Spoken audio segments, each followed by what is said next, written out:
back at TMC. Welcome back to Campus Chika TMC Edition, where we spill the tea, share the vibes, and catch up with you, our amazing students. And today, it's all about College Days 2025. So, unsa pa man ang inyong gihuwat? Let's go! Medyo busy sila gamay pero natay pangutana sa ilaha. Describe your college days experience in one word.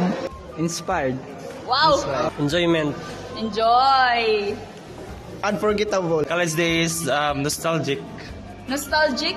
Wow! Very amusing. Brilliant. Brilliant! Hello! Congratulations! Congratulations!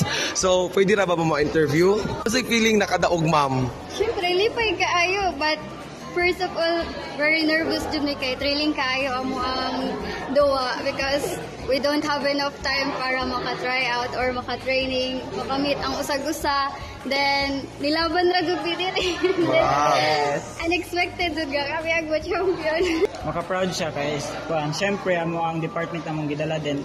Most of us kanang diri is kanang mga first timer din na champion ni. So, maka-proud jud.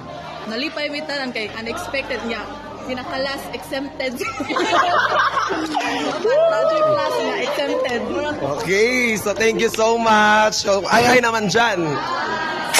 Hello! We are currently here in Multurpol and as you can see, sa ako ang likod na ay gadua og volleyball. And this time, mangita ta og athlete nga pwedeng mutubag sa atong pangutana. Tara!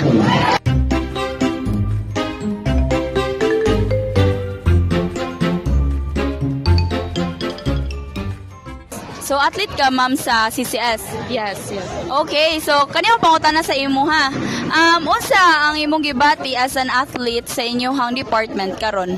So, as an athlete sa among department, nalipay ko kay sa kadaghan-daghan mo, usa ko sa napilian as represent sa among department for almost 3 years na nga nag-represent ko. So, I'm so happy nga part ko sa abo ang team karon. Naara by pressure, ma'am? Yes, usahay na yung pressure kay samot na kay alam mga kusog ang mga kalaban, but happy gihapon mi nga sila ang mga kauban sa I love those answers, Nico.